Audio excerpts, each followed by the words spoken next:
A história real e assustadora foi relatada na década de 70 por um dos sobreviventes do naufrágio. Entre agora na mente de quem sobreviveu ao pior naufrágio da história e descubra como foi as últimas horas a bordo do Titanic. Eu era apenas uma criança quando embarquei no Titanic. Eu ainda, marcado pelo trauma, não estava preparado para presenciar o horror e o desespero de quem estava prestes a perder a vida. Deixe-me voltar ao início. Nasci em 1900, em Rancor, Líbano, um vilarejo na região montanhosa que fica a cerca de 130 e 140 quilômetros ao norte de Beirute. Após dificuldades intransponíveis, minha família decidiu imigrar para os Estados Unidos no ano de 1904. Minha mãe e 2 irmãs deixaram o Líbano e mais tarde, em 1906, meu irmão mais velho também seguiu para lá. Em 1912, meu pai, minha irmã e eu finalmente completamos o ciclo de imigração para a família. Em março de 1912, viajamos de navio para a França. Enquanto estávamos lá, reservamos passagem no Titanic para irmos a Nova York, em uma viagem de estreia. A data da viagem era 10 de abril de 1912. Meu pai ficou na França, não passou no exame médico requerido por causa de uma infecção nos olhos, e aquilo certamente seria a sua salvação. Minha irmã tinha 14 anos e eu tinha apenas 12 quando embarcamos no Titanic. Ficamos tristes de deixar o pai para trás, mas estávamos emocionados de estar a bordo do RMS Titanic, o maior, mais rápido e mais luxuoso navio da época. O curioso é que alguém havia dito que nem mesmo Deus conseguiria afundar aquele navio. Haviam mais ou menos 2.200 pessoas a bordo, incluindo algumas pessoas mais ricas e influentes da época. Muitos estavam no Titanic para celebrar sua viagem de estreia.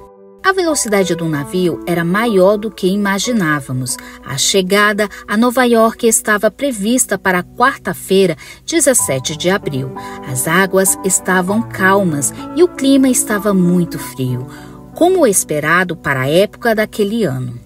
O navio parecia um hotel gigantesco flutuando sobre o Atlântico. Tudo era tão luxuoso e grandioso que chegava até a assustar. Para um garoto do Líbano, aquilo era intimidamente e inimaginável. Enquanto o navio cortava o Atlântico impassível, nada indicava o desastre que se avizinhava.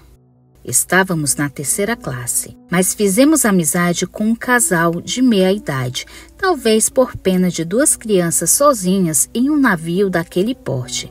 Esse casal nos convidou à mesa e durante os dias seguintes, eles nos levaram para conhecer praticamente o navio todo.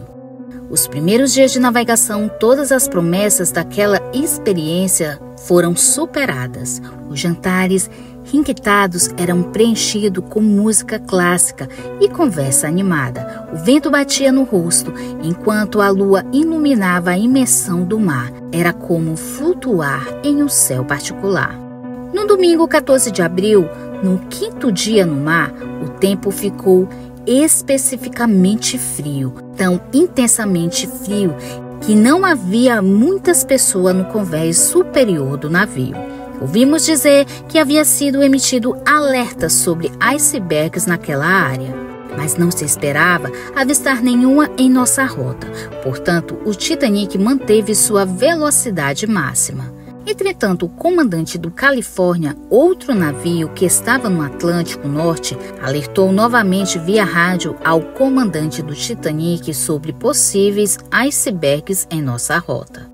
Neste momento, todos os desastres poderiam ter sido evitados, bastando um leve desvio de rota. Seguiríamos a viagem sem nunca imaginar que passamos tão perto de uma gigantesca pedra de gelo. Mas a tripulação do Titanic estava confiante de que a embarcação mais poderosa criada pelo homem até então jamais sucumbiria a qualquer obstáculo. E assim, o aviso do Califórnia foi ignorado. O excesso de confiança do comandante Smith entraria tragicamente para a história. Naquela noite gelada após o jantar, a multidão lentamente se recolheu. Nós já estávamos dormindo em nossa cabine. Isso era aproximadamente 23h45. Minha irmã e eu acordamos de repente com o som de um golpe surdo. Ela estava no beliche de cima e despertou assustada, dizendo que havia algo errado. A colisão com o iceberg foi praticamente um golpe surdo, quase que imperceptível, mas desencadeou uma série de eventos catastróficos. A água gelada avançava implacavelmente, inundando lentamente os corredores intermináveis dos andares inferiores do Titanic. O pânico se alastrou entre os passageiros, enquanto os oficiais atônitos pareciam não acreditar naquilo que estava acontecendo. Nós ainda estávamos na cabine. Eu não fazia ideia do caos que iria presenciar. Eu disse à minha irmã, sonolento: "Você se preocupa demais." Mas antes que eu pegasse no sono novamente, o marido do casal com quem havíamos conversado longamente durante os dias anteriores e de que, certo modo, havia assumido o papel paterno durante a viagem, veio à nossa cabine e disse claramente: "Crianças, saiam já da cabine e subam ao convés superior. Não se preocupem em levar sua bagagem agora, apenas subam." Nossas passagens eram de terceira classe, o que significava que nós só podíamos ir até o convés da segunda classe. Os da segunda e terceira classe não podiam ultrapassar um portão vigiado de cada acesso ao convés superior da primeira classe. Enquanto todos estávamos tentando entender todo o panorama, ouvimos pessoas gritando e chorando. A expressão no rosto dos tripulantes também era de pavor. Naquele momento, minha irmã e eu nos olhamos e tivemos a terrível constatação de que o navio estava irremediavelmente afundando. O senhor que havia nos chamado na cabine surgiu com sua esposa entre a multidão e disse que precisaríamos subir até a primeira classe e tentar embarcar em um dos botes salva-vidas. Novamente fomos barrados por tripulantes que vigiavam o portão de acesso. Ele tentou empurrar para uma escada de segurança vertical, para onde aparentemente seria possível chegar ao convés superior. Seria preciso subir 5 ou 6 convés acima para chegarmos ao ponto onde estavam os barcos salva-vidas. Fizemos isso com muita dificuldade, pois minha irmã havia torcido o pé, mas com a ajuda de outras pessoas que também tentavam chegar aos botes, conseguimos enfim subir. Depois disso, nunca mais vimos aquele bondoso casal. Quando chegamos próximo aos barcos, presenciamos mais uma vez a brutalidade daquela tragédia. Aos poucos, os botes salva-vidas eram lançados ao mar, cada um carregando um punhado de sobreviventes em meio à escuridão da noite. O resgate foi lento e desorganizado, com os homens, mulheres e crianças tentando lutar para se manter em pé enquanto o navio se inclinava lentamente. A confusão era cada vez maior. Eu não ouvi os músicos em nenhum momento, como alguns testemunharam. Em vez disso, o que predominavam eram os gritos desesperadores de uma massa de pessoas que se aglomeravam ao redor dos botes. Os segundos pareciam séculos, a água não parava de entrar e claramente havia mais pessoas do que os botes poderiam abrigar. Vi com horror alguns homens se atirarem no vazio no mar gelado. A maioria dos barcos já havia sido lançado ao mar e a tripulação só permitia que as mulheres e crianças ultrapassassem. Vi mulheres implorando para liberarem a entrada de seus maridos, enquanto a maioria empurrava suas esposas e filhos para dentro dos botes e voltavam para a incerteza do convés. Em meio ao caos e histeria em massa, estávamos eu e minha irmã, duas crianças imigrantes que não sabiam falar o básico do inglês, terrivelmente assustadas, chorando e procurando ajuda.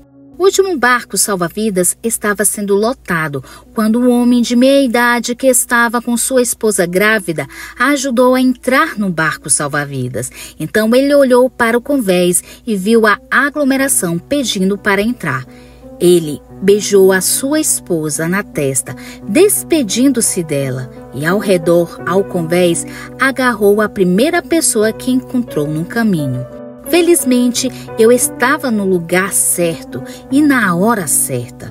Ele me colocou no bote salva-vidas e eu gritei pela minha irmã, que havia ficado paralisada de terror.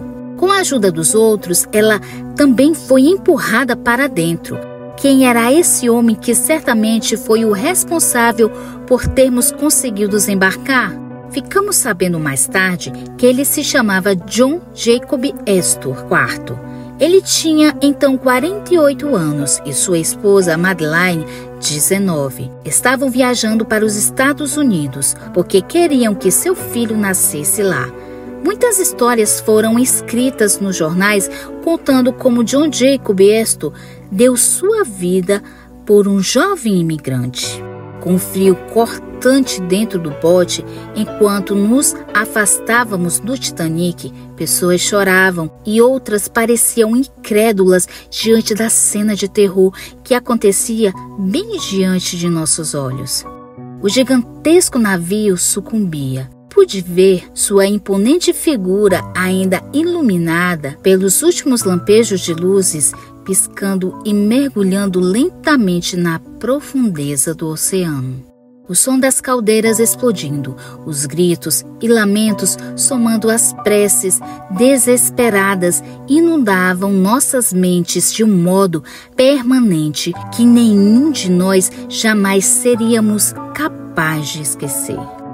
Ainda sem acreditar que nossos olhos estavam vendo o som mais devastador, revelaria o Titanic se partindo ao meio e mergulhando para sempre no oceano escuro e gelado.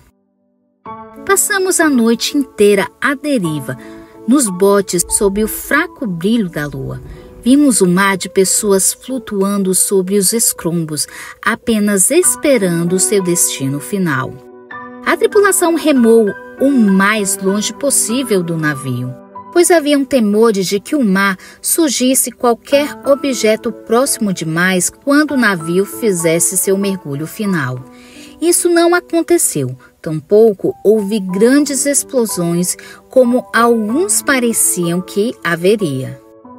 As águas estavam extraordinariamente calmas naquela noite e permaneceu assim. O Titanic afundou por volta das 2h20 da madrugada do dia 15 de abril de 1912. Vi o navio submergir até desaparecer completamente no oceano. No momento seguinte, ouvimos com tristeza e vozes gemendo de desespero ao longe. Eram as pessoas que haviam sido lançadas para o mar em uma última batalha pela vida. A hipotermia acabaria matando quase todas elas. Lentamente, aquelas vozes se dissiparam uma a uma, e após alguns minutos, tudo o que restou foi silêncio absoluto. Ao descobrir que o navio estava na iminência de afundar, a tripulação do Titanic havia enviado um pedido de socorro por volta de meia-noite, que fora recebido pelo navio SS Carpathia, a uns 936 quilômetros de distância, rumo ao Gibraltar. Ao ser notificado o pedido de socorro, seu comandante ordenou inversão total da rota em direção ao ponto do naufrágio, onde chegaria às 4h30 da manhã. É triste imaginar que mais vidas poderiam ter sido salvas se outro navio não tivesse simplesmente ignorado os sinais. O SS Califórnia encontrava-se apenas a 32 quilômetros do local onde o Titanic havia afundado, mas uma sequência de eventos impediu que viesse em nosso socorro. Primeiro, o operador de rádio não percebeu o sinal de SOS por estar de folga e não havia substitutos. Depois, o navio ignorou os diversos sinalizadores que foram disparados durante o naufrágio. Relatos posteriores dizem que a tripulação do Califórnia chegou a ver as luzes dos foguetes de sinalização no céu noturno, mas imaginavam que os passageiros do Titanic estavam lançando fogos de artifício em celebração à sua viagem de estreia. O Carpathia completou as operações de salvamento por volta de 8h30 da manhã. Nosso barco salva-vidas foi um dos últimos a serem resgatados. Após sermos levados a bordo do navio, recebemos agasalhos e bebidas quentes. Minha irmã ainda chorava e uma mistura de tristeza e alegria por ambos estarmos vivos. Mais tarde, o comandante do Carpathia convidou todos os sobreviventes para ver o iceberg. Na memória, aquele bloco de gelo mais parecia uma pequena massa branca flutuando no oceano. Foi difícil imaginar como aquele iceberg conseguiu abrir um rombo de mais de 100 metros no casco de aço. Lembrando aquelas longas horas num barco salva-vidas, parece que agora o milagre de termos alcançado a segurança à terra firme. O frio cortante era quase insuportável. Ficamos com os corpos colados, tentando nos aquecer. Se as águas não tivessem permanecido calmas, como estavam durante esse período, provavelmente teríamos afundado também. O SS Carpathia nos conduziu até Nova York, antes de continuar a sua viagem. Chegamos em Nova York 8h30 da noite de quinta-feira, no dia 18 de abril.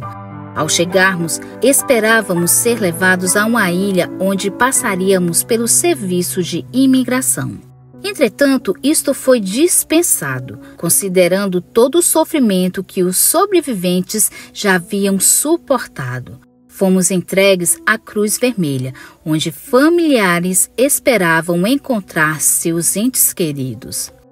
A maioria jamais encontraria. Meu irmão mais velho, Isa, estava em Nova York e o encontro foi marcado pela emoção incontida. Meu pai ainda se encontrava na França e acreditamos que este tinha sido um milagre de Deus, pois se estivesse conosco no Titanic, como quase todos os homens adultos, com certeza ele teria sido impedido de embarcar nos botes. Minha irmã e eu concordamos que isso também nos salvou, pois se nosso pai estivesse a bordo do Titanic, nenhum de nós seria capaz de abandoná-lo durante o naufrágio. E então, certamente, seríamos mais de 3 vítimas entre as 1.500 almas perdidas naquela noite que jamais conseguimos apagar das nossas memórias.